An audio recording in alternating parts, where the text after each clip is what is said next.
Recording in progress. See, look at that. Look at the kid putting it together. All right, good stuff. Okay, so let's talk about open houses. Let's talk about this.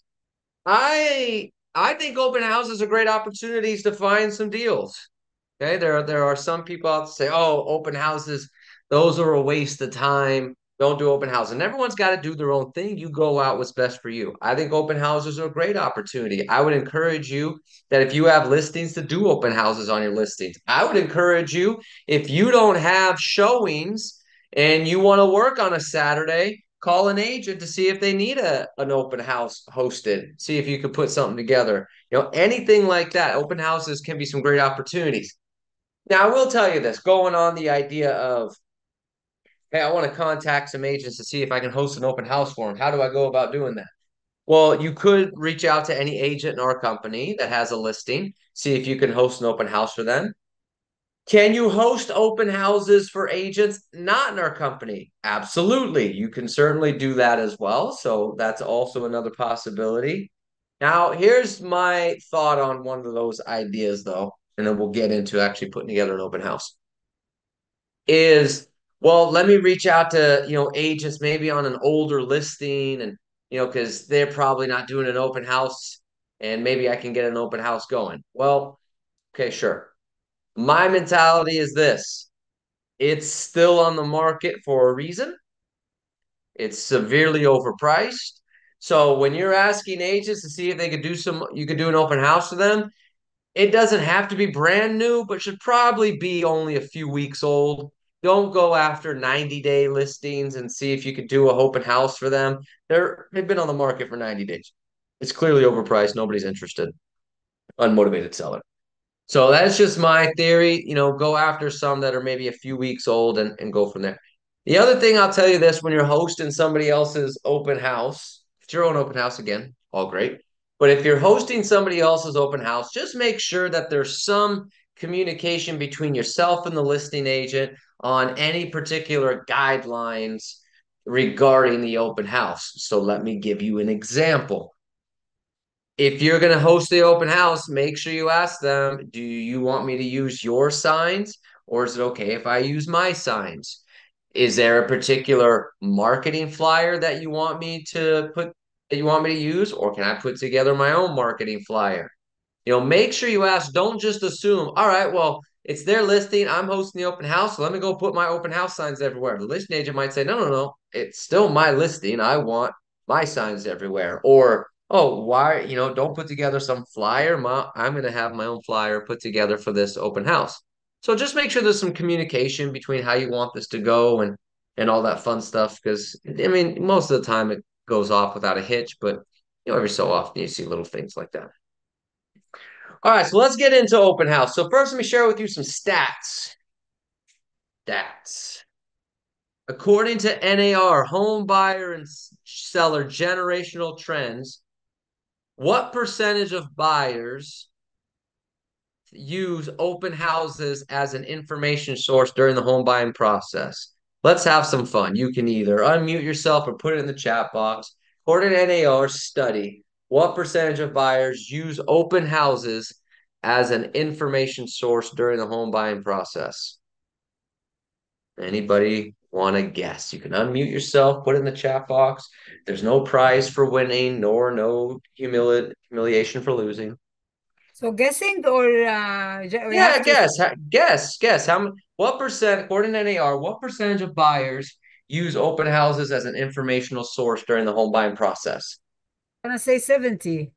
70, okay. Anyone else want to play? Say more around 50%. 50%, okay. Anyone else want to play? Okay. Well, Amanda, you were closest. Way to go. Woo! It was 52%. So according to NAR, 52% of buyers use open houses as an information source during the home buying process. That's great because that's 52%, which means essentially slightly more than half of the buyers, people. Now, this is a survey of people that actually bought a house, not people that are thinking about buying, actually bought a house, use open houses. So a little more than half of the buyers out there are going to open houses to use that as an information source. So when you're doing an open house, you have buyers coming in. Some of those buyers are real buyers that are going to buy a house because more than half of buyers will use an open house before they actually buy a property. So there's great opportunities there.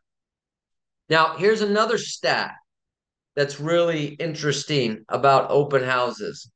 In California, based on the most recent information I got, what percentage of buyers are first-time buyers? In California, according to a recent study I saw, what percentage of buyers are first-time buyers? Anyone want to take a guess? 57%. 57% are first-time buyers. 75% are first time. So all buyers, you got 57, 75. Anyone else want to take a guess? All right. So according to a recent study I saw in the state of California, not nationally, just the state of California, the percentage of buyers that are first-time buyers that actually close a transaction is 22%. So of closed transactions, 22% in California are first-time buyers. So I'm pretty decent at math. 22 minus 100 is 78. That means 78% of people that buy a house already own a house. And do you think most people who buy a house are buying a house as an investment / second home or intend to buy a house as a primary residence? What do you think most buyers are doing? Primary Residence, which means they're probably going to have to sell their current house because most people can't carry two mortgages. Some can, but most can't. So I want you to think about this when you're looking at open houses. Yes, you're going to get a lot of buyer leads. Most of the leads you get at open houses are buyer leads. But are you asking the right questions to find out if they're also a seller lead? Because if 22% of the buyers are first-time buyers, 78% of buyers are already own a property. Well, guess what? That means people going to open houses that are thinking about buying, there's a decent percentage chance that they own another piece of property that they may have to sell in order to buy this one. So we're going to go over some scripts, some different things to see if you can capture some listings from open house, not just buyers. But part of that's a mentality thing. You know, oh, it's all buyer leads. Yeah, it's a lot of buyer leads, but I mean, the numbers just show that most people that actively buy already own a home. So there's got to be seller leads in there as well.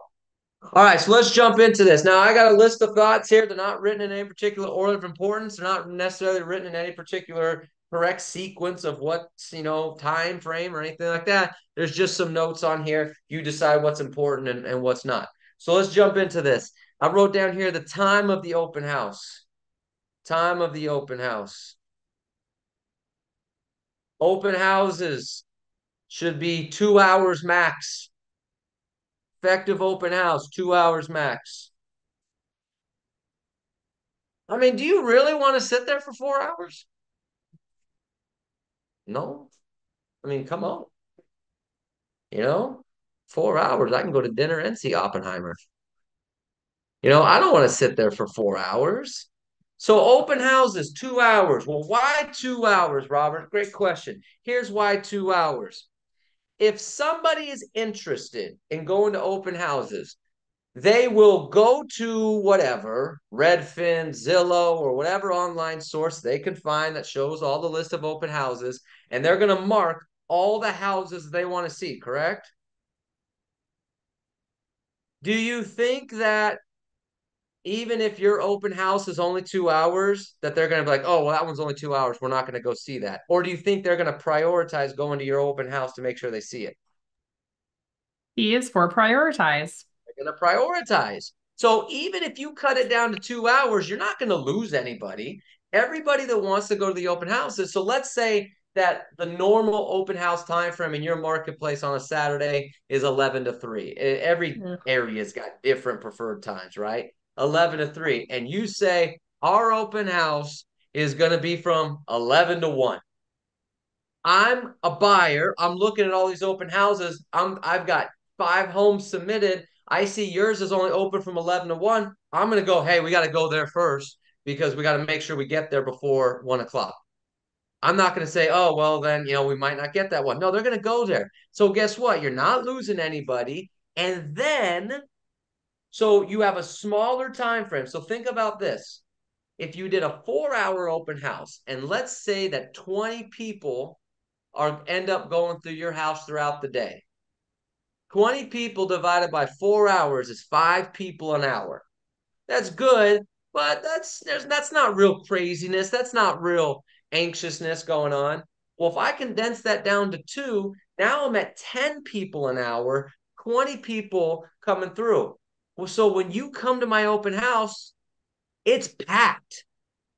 It's a packed open house. So I'm a buyer. And I'm going to those open houses. And I went and saw 4 open houses today. And 3 of the open houses, when I went there was 2 people at it. And the 4th one I went to, there was 9 people at it. Am I a little bit more curious about the one with 9 people? Yes. Folks, this is a rule of life.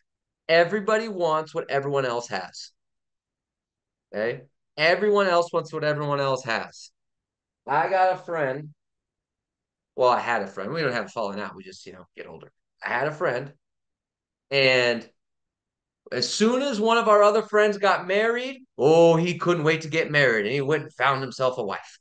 Okay. And then as soon as one of our other friends bought a house, he was like, oh, I got to go get a house. And then he went and bought himself a house. And then one of our friends had a kid, and bam, all of a sudden, like his wife got pregnant. It was just like he wanted what everybody else has, he want. That's human nature. So when you're going to an open house and there's 9 people here, the human brain starts thinking like, wow, why are there so many people here?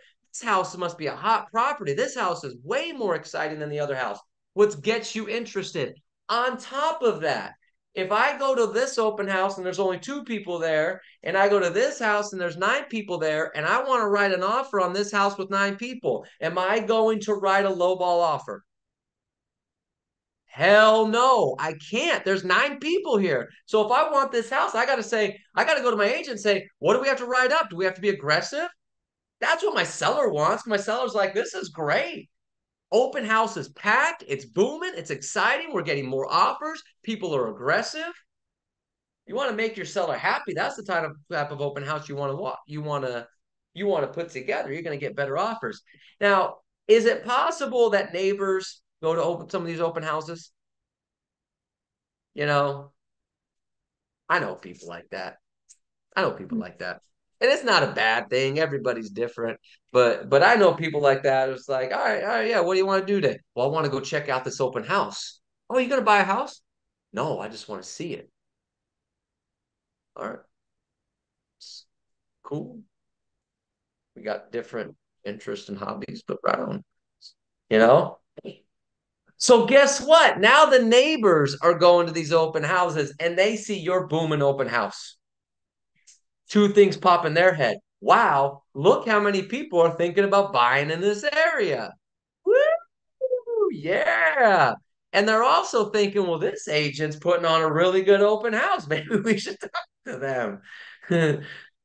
Right? So now you're making it more popular for the neighbors, which again, now your seller's happy.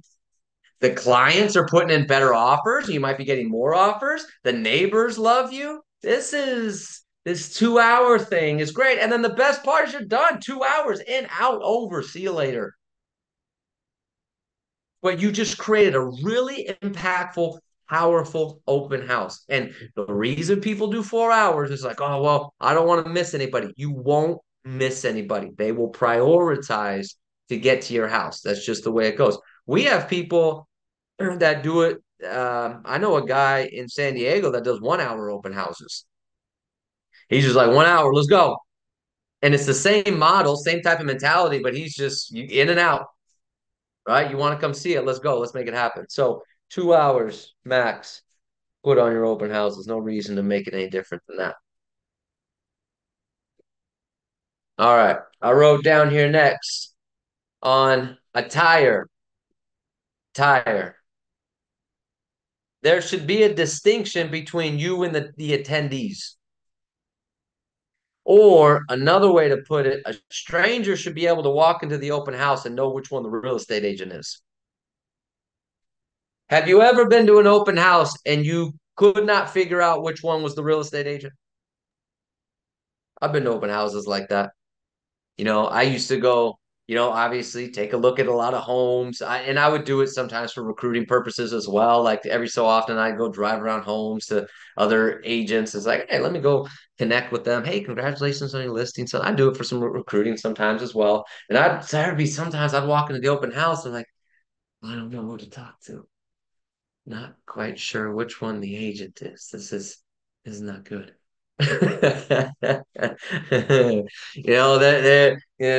dressed in what, and man, you all know could share some stories because I've seen some outfits at some of these open houses where you're like, dude, you clearly are related to the seller. Clearly, there is no way that you cold called this person, showed up.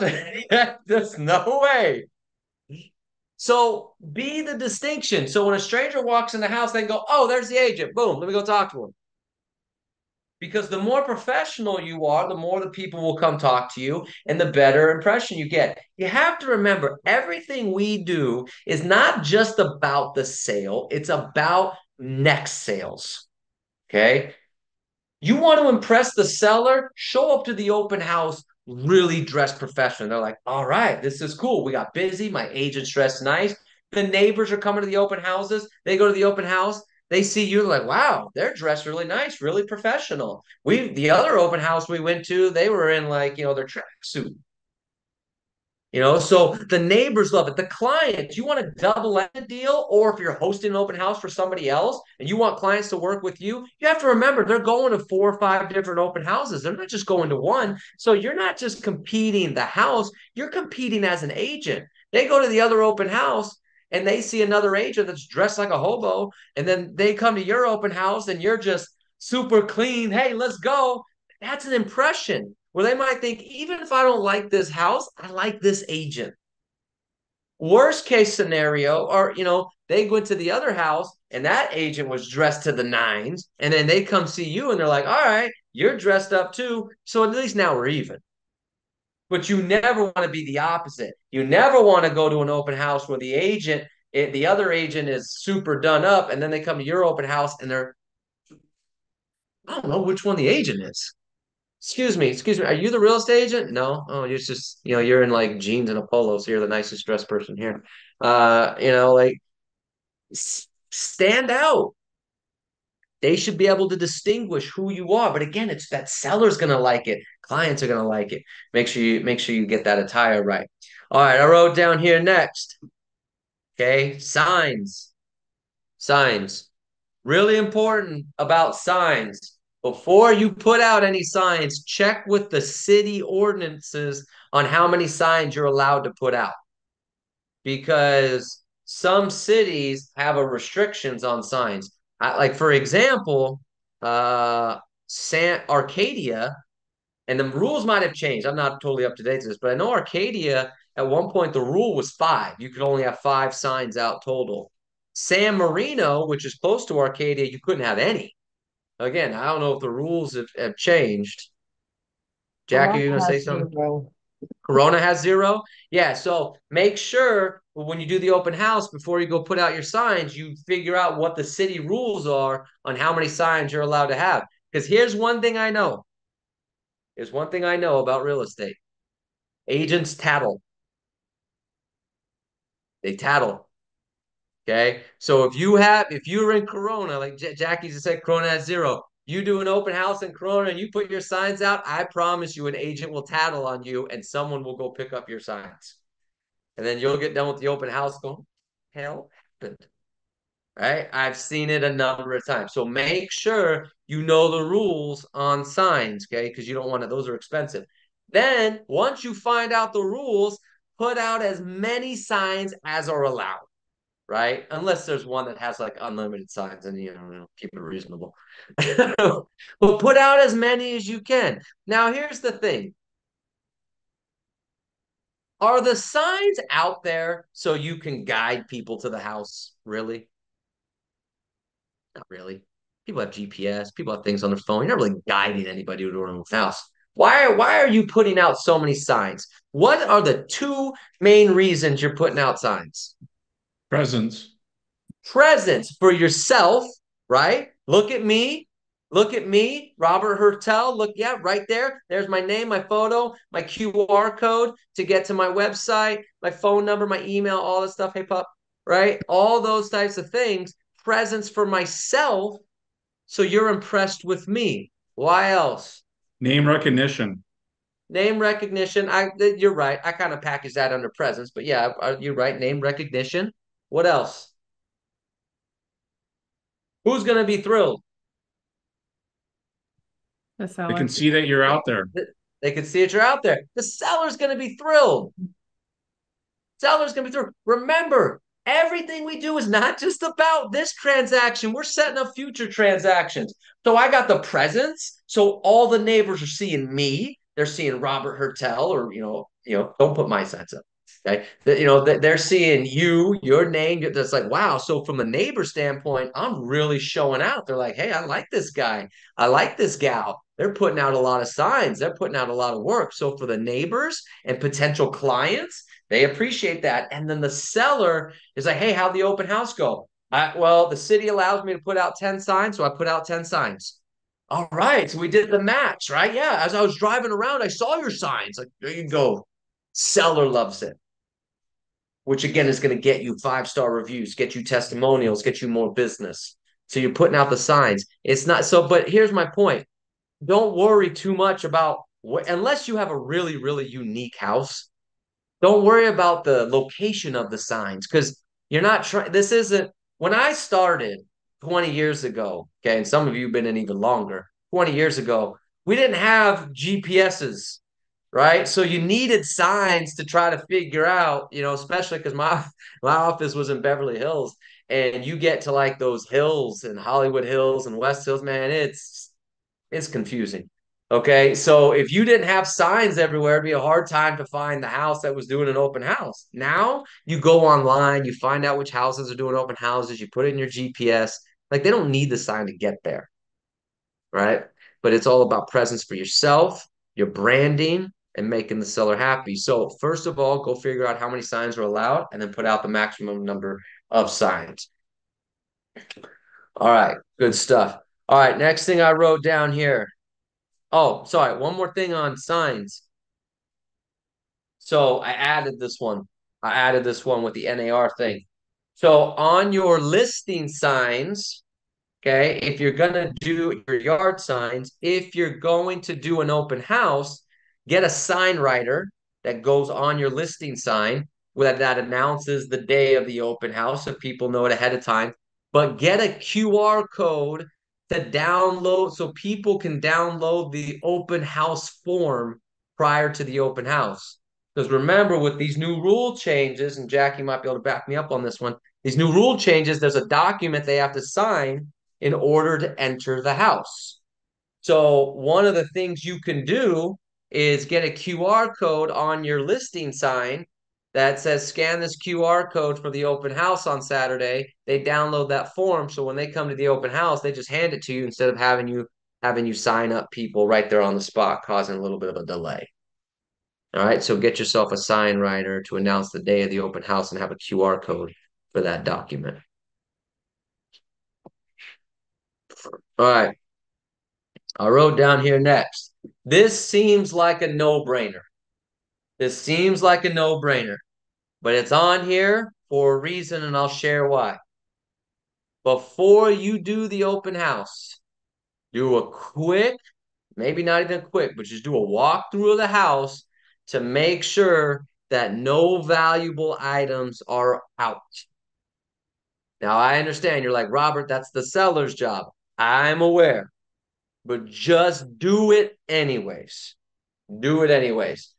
The best example of why I suggest this is a few years ago in Sherman Oaks, there was an open house, and it was Sherman Oaks has an area of Sherman Oaks where some of these homes were like a couple $1,000,000. So it's like a couple $1,000,000 house, and it was 2 stories. So agents at the open house, 2 people come in. One of them's chatting up the agent while the other one is walking around the house. Not necessarily to buy it, but to see if they can find any goods. And they did. And they ended up coming home, and the owner filed a report, and essentially it was like a couple $100,000 worth of like jewelry and stuff like that were taken. Now, we can all come up with different conspiracies on like, I don't know, this just seems kind of odd or whatever the case may be. But it is what it is. And there's more stories like that. Now, even though that's not necessarily the agent's fault, do you think that seller is going to give that agent a 5-star review? No. And they're never going to use that agent. They're never going to refer that agent ever again, even though it's not necessarily the agent's fault. So do yourself a favor, do your seller a favor, and go around the house. Plus, you know what? Sometimes it's almost beneficial when you do find something, because then you call the seller and say, hey, Mr. and Mrs. Seller, let me get you on FaceTime. I'm walking around the house. I see this watch right here that's on the nightstand. Is it okay there? Do you want me to put it away? They're like, oh my gosh, thank you so much for finding that. Yeah, make sure you put it away, blah, blah, blah. And you're like, great. And they're like, wow, thank God my agent found that. And you're like, planted it there just because I wanted to get a better review. Yeah. Don't do that. Don't do the planting part. All right, but you get my drift. Make sure you're just doing a quick walkthrough around there. Stuff happens sometimes. It's wild. All right, good stuff. All right, I wrote down here next. All right, you want to have just a badass open house. You're when when you are at the open house, you're greeting people at the door. Greet people at the door. It's that first impression. Do first impressions matter? Absolutely, 100%. Robert, we're not supposed to judge people. We do. Stop. Okay, it's just part of life.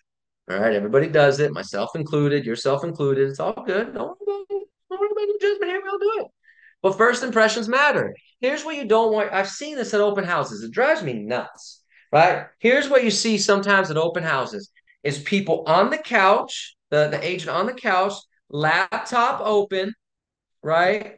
And then someone comes through the house, and hopefully they stand up, although sometimes the agents, don't greet me. And they'll just say, oh, welcome, welcome, take a flyer. Let me know if you have any questions. And they just type it. And I'm like, okay, well, thanks. Appreciate it. I'll make sure to never use you for anything ever again. But that's number one. But then even if you're sitting there typing and then somebody walks and you're like, oh, hi. And then you like stand up, go to greet them. It's like, like, just be at the door. Be a greeter, right? Put the laptop away. You're going to be all right. Get the open house ready. Stand at the door, tall, smiling, just greeting people. Hey, thanks for coming in. Hey, thanks for coming in. Thanks for coming in. Yeah, yeah, yeah. Thanks for coming in. Like, that's an impression. That's getting people to like, all right, yeah, put the laptop away, put the tablet away, get off the couch, put the phone down, get to the door, and just greet them. Well, Robert, what if nobody's showing up? Then that's just tough luck.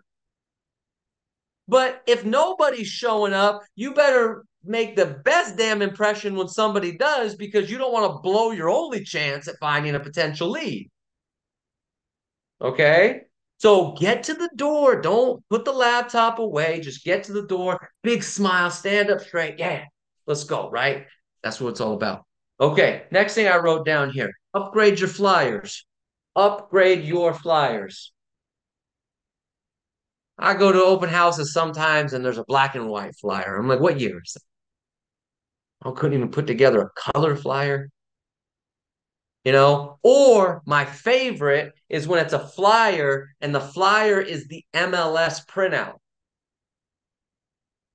I am well aware, sir, ma'am, that this is a 4-bedroom, 3-bathroom house, 2,586 square feet on a 6,245 square lot for $750,000. I'm aware. That's why I'm here. It's in my price range. I'll just thanks for the MLS flyer. That's very helpful. I hadn't found that information yet before. Right? Like, what are we doing? Don't do that. Create something. So there's a website out there called List Reports. List Reports. They used to be free. I don't think it's free anymore because I think Realtor.com bought it. But List Reports is a great place. What you do at List Reports, you type in the address of the listing, it pulls up the listing, and then it makes these really awesome flyers about how close how schools are, the rating of the school districts, where's the movie theaters, where's all this other stuff. That's a cool flyer, right? Because that gives me some more about the neighborhood, not just what's going on with this particular listing. So do something like that. Partner with a lender to show some financing options or anything else along those lines. If the house has a specific quality to it, whether it's, a 55 plus community, what are the rules? If something about the HOA, like get like an informational flyer. Don't just do some MLS printout that's in black and white. Make the flyer look good because remember, it's not just about this sale. It's about future sales. This is how business keeps rolling. You got this listing and you're putting together the stuff to just sell this listing. No, we got to do more. I want to be the agent. I want when the neighbors come to my open house, they're going, wow, this is nice. This is nice. I want when clients come through, because again, they're going to 4 or 5 open houses. They come to my open house, they see my flyer and go, wow, that's nice. That looks good. It's much better than the flyer I had over at the other house that's just this black and white MLS printout. And the same thing with my seller. Hey, Mr. and Mrs. Seller, I created this really nice flyer that talks a little bit more about the neighborhood so they have a better idea. Walk score, where's the parks, where's this? And the seller's like, yeah, I love it. Right? Again, I'm creating that experience, not just to get this house sold. Right? Because I want you to think about this. Remember this when it comes to open houses. If the house is priced right, is it going to sell? Yes. You don't even have to do it. You don't have to do a damn open house. You don't have to prospect. You don't have to do anything. If the house is priced right in Southern California, it's over. It's a wrap. It's sold. So I'm not doing the open house to sell the house. The house is going to sell. I'm doing this to impress my seller, to impress the neighbors, and to impress the clients. That's why I'm doing an open house. House is priced right. I'm not doing it to sell this house. So what can I do? Your mentality always has to be, what can I do at this open house to impress those 3 people? Because this house is already sold. I don't need to be here for that. You with me? All right, so upgrade the flyers. Make those flyers look really good. All right. I put down here, obviously basic stuff. Go around the house, make sure everything's clean, put away. Talk to the seller, make sure you remove stuff controversial. That's a big one because we're entering into this election. Make sure they remove anything controversial, okay? I don't care what side of the fence they're on. We have a go Kamala thing in the yard. That's great. Good for her. Take it down. Make America great again. That's right. Good for you. Take it down. Right? Because people get so upset over the smallest things. You want people to come into your house, Mr. and Mr. Seller, and feel warm, welcome. Like when they're going to Starbucks, people go to Starbucks, they got the coffee aroma, and you're like, smells nice in here. They're all friendly and everything. Like you get that warm feeling, right? You want that feeling. You don't want them walking in here going, ugh, I don't want that. Take down anything controversial, okay? You got to make sure the seller's doing that stuff. That's no good, right? That's got to be a good thing. All right, clutter, obviously removing the clutter, make sure you're talking about that. But sometimes the seller has boxes, correct? Okay. Here's a really important thing about an open house. And you're like, Robert, who would do that? I wrote this stuff because I've seen this stuff, okay? If they have boxes, put them in the garage, don't put them in a room and then say, oh no, don't go to that room. It's full of boxes. I'm about to pay a premium price for this house. You better open that goddamn door. I want to see that bedroom. I want to see that closet. I want to see that game room, whatever. You could put the boxes in the garage. Okay. And don't block stuff that's a feature, right? You walk through the house and it's like, oh, we stacked up these boxes up against the wall. Oh, well, what's behind that? Oh, a view of the pool. Oh, I'm glad we blocked that. That was a good idea. Certainly wouldn't want them to see that. Right. And I get it. They have boxes sometimes. Nothing you can do about it. Put them in the garage. Stack them up nice in the garage. Don't block off rooms. Paying a premium. Right? Light. People love light unless they're vampires. So turn on all the lights, open up all the windows, the curtains, all that other stuff. People like light. Okay. You know, if you want to, you know, make sure you put out some water. Obviously, Southern California is hot. Give people some water. If you want to add little snacks, things along those lines, but put those in the kitchen, right? Kitchen, water and snacks.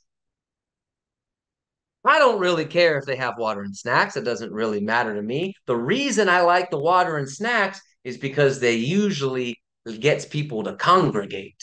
And then I can talk to more people at once. So they come to the kitchen, they grab a cookie, because most people don't grab the cookie and they walk around the house, they sit there, they eat the cookie, maybe they drink the water, and then now I don't have to chase them.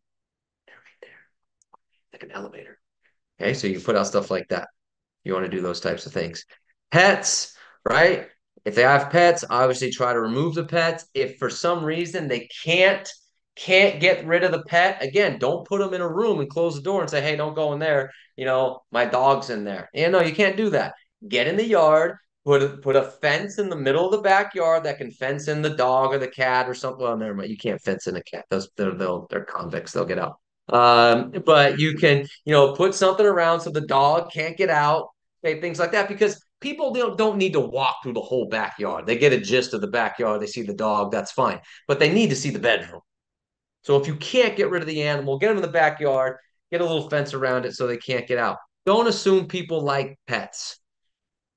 Okay. Look, I got 4 dogs. Clearly love dogs. There's some people that come to my house and are like, is the dog going to stay inside? I'd be like, yes, you can go outside if you'd like. Right. That's just the way it goes in my house. All right. So, but some people don't like pets. So don't assume like, oh, but it's the sweetest little puppy. Right. We talked about put away your laptop, flyers, make sure the flyers are really good. Okay.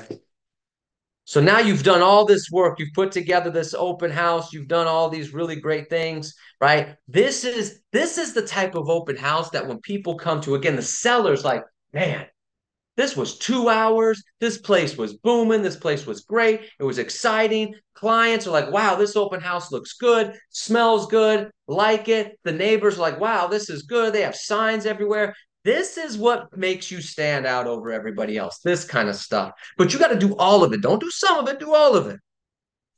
Right? Because you're standing out. Make sure before you do the open house, you're door knocking or calling the neighborhood. Again, another opportunity. This is all exposure, right? Right? That's what Shane said earlier, right? All exposure. Because I'm taking this open house for mass exposure. I'm going to go door knock the house maybe a day or so before, maybe the morning of, whatever you want to do. So now you're going to see my face. For, you know, you are seeing my face and all my information on the signs. Then you come to the open house, you see me. Guess what? Then I'm going to call you afterwards and follow up. So I'm going to let you know about the open house. So now I'm just creating so much exposure to the neighbors. Take advantage of that. All right, before I get into some script stuff, questions on anything we've gone over so far? All right, so check this out. Some script stuff. I'll share this. You don't have to write this down. I'll share this with you. So, questions to the attendees. Yeah, I'll share my screen. Again, you don't have to write this down. I'll share this page with you. So, questions to the attendees as they're signing in, because remember, everybody signs in. As they're signing in, are you a first-time buyer or are you selling your current home to move to another? If they say first-time buyer, great, congratulations. How long have you been searching for homes? Why do I care how long they've been searching for homes? To see if they're serious about buying. Motivation. There it is. There it is. serious motivation. How long have you been searching for homes? I don't know, 2 years. And I'm gonna put a little X next to their name when they walk away. Maybe working with another realtor. Yeah, well, we'll get to that. But how long have you been searching for homes? Oh, we just started. Yeah, but 2 years. X. Well, thank you. Have you submitted any offers? Now, why do I want to know if they've submitted any offers? They're working with another realtor. That's it. Have you submitted any offers? Yeah, we submitted a couple. Probably working with another agent. Okay, so again, I'm going to note that stuff, but then let them walk through the house. Don't pepper them with questions. Now, if you had said, "Are you a first-time buyer, or are you selling your current home to move to another?" They say, "Oh no, we're selling our current home." Great. What's the reason for the move? Have you already listed your current home? Now, this one's pretty simple. I'm asking them if they've listed a current home, because if they say yes, then they're already working with an agent on it. If they say no, I'm gonna put a little mark, maybe like an L next to their name after they walk away. Listing lead. Okay, there you go. After they're done walking around, what'd you think of the home? Wait for the answer. What'd you like best? Now, why do I want to know what they like best? 2 reasons. You can show them another home. Yeah, well, so one, I can find another home that has that same feature and bring it to them to show them another home. Two, I can use that to help them write up an offer on this one. Well, what'd you like best? Well, gosh, we fell in love with that kitchen. We're both chefs. I mean, we're not really chefs. You know how it goes. We just watch the shows and those kind of things. We just love cooking. We love the kitchen. But I don't know. I mean, what about rates? I don't know what's going to happen with rates. They could go up, could go down. The only thing I do know is that kitchen's going to be gone in the next 2 weeks. So is the rate more important than the kitchen? No, it's not. Great. Let's write up an offer. Okay.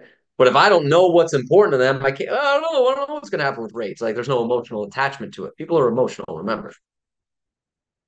All right. So I can do that. What do you like best?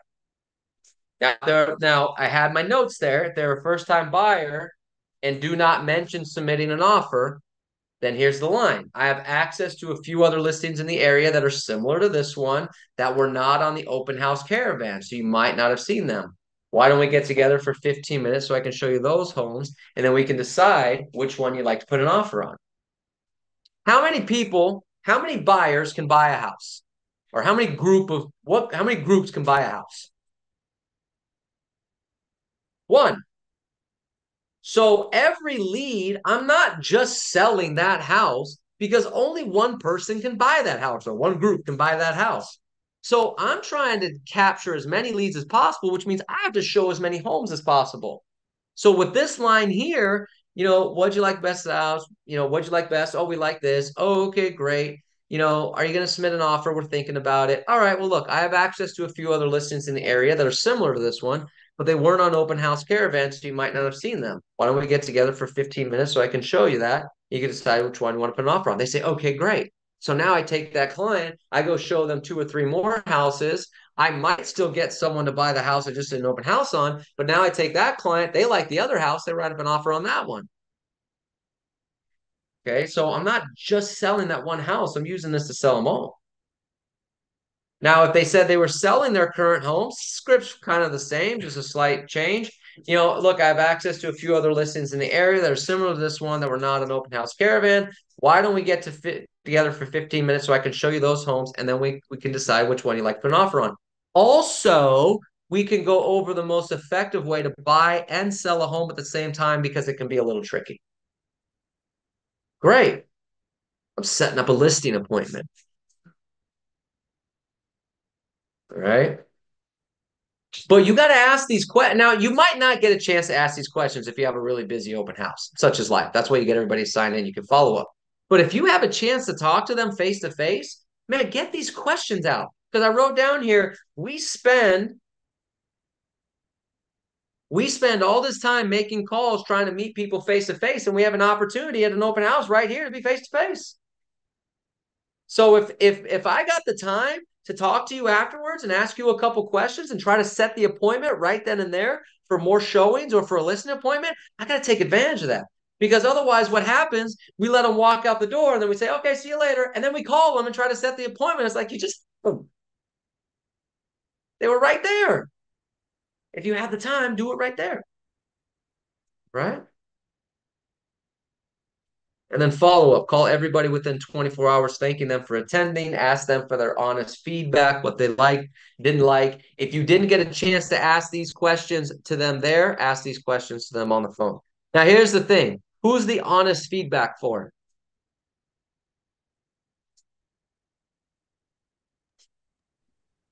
Wife. No.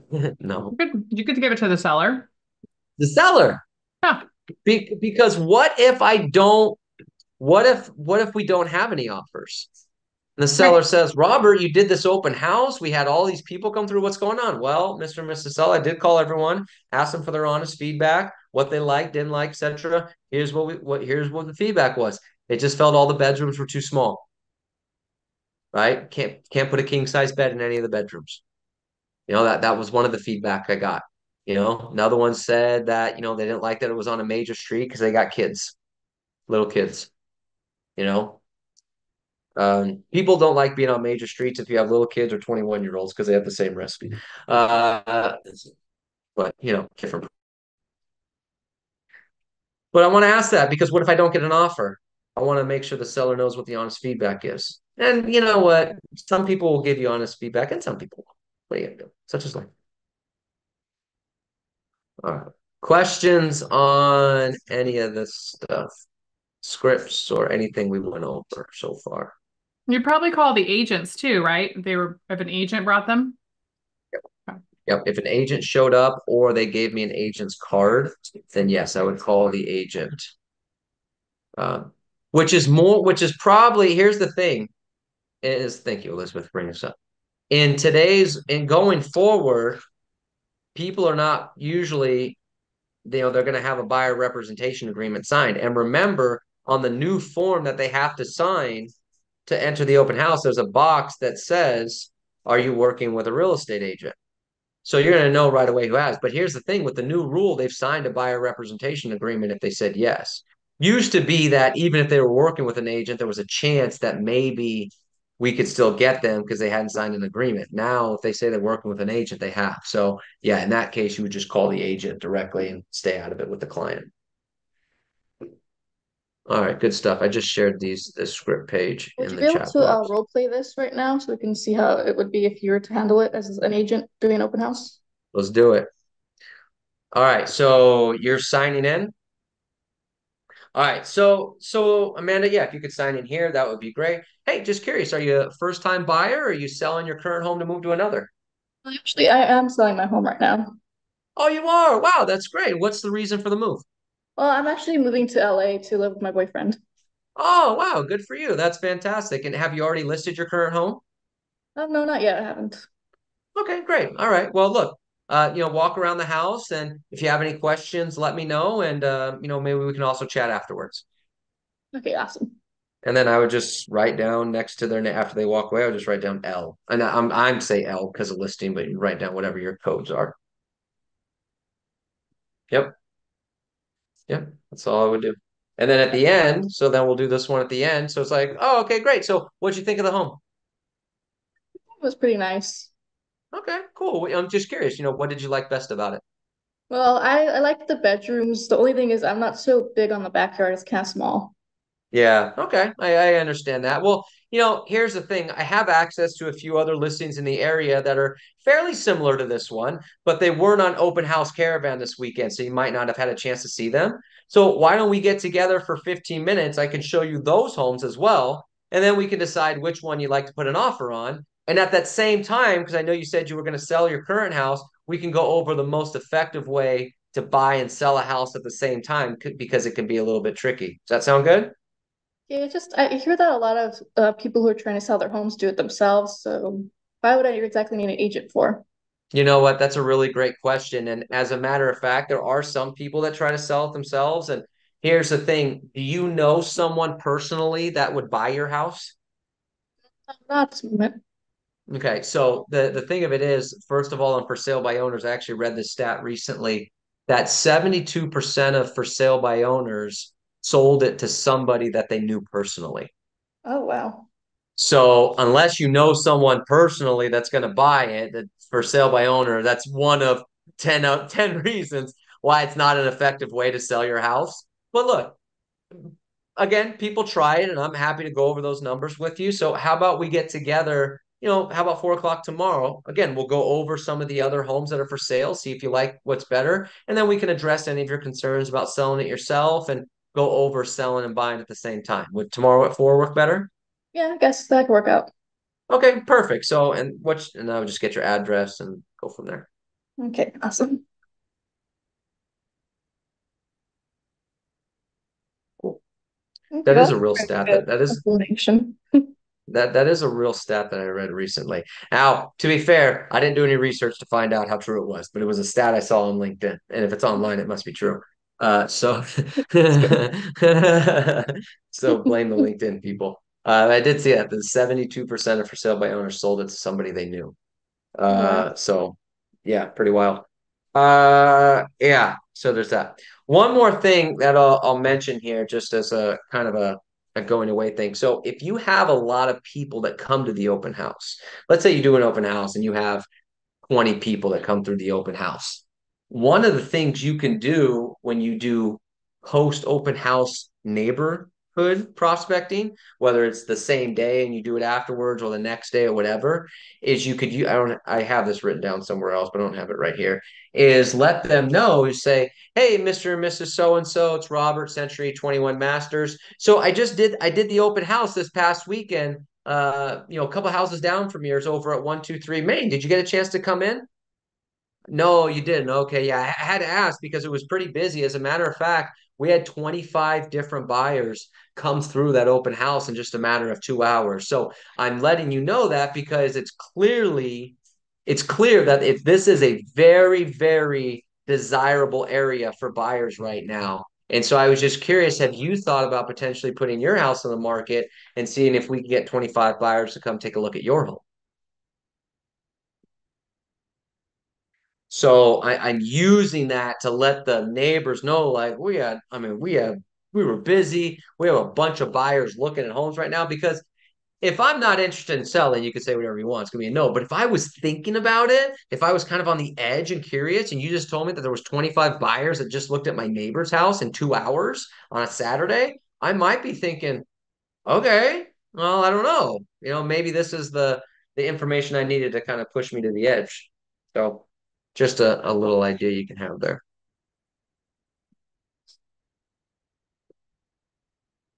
Good stuff. All right. Any questions on anything we went over? All right. Very good. All right, everybody. I appreciate you. Hopefully you got something out of that. Go out there, get some listings, do some open houses. If you don't have a listing, call some agents, get some open houses, get in front of people. The more we do that, better chances we have. I have a question. Nope, I already passed that part. No, I'm just kidding. Go ahead. So let's say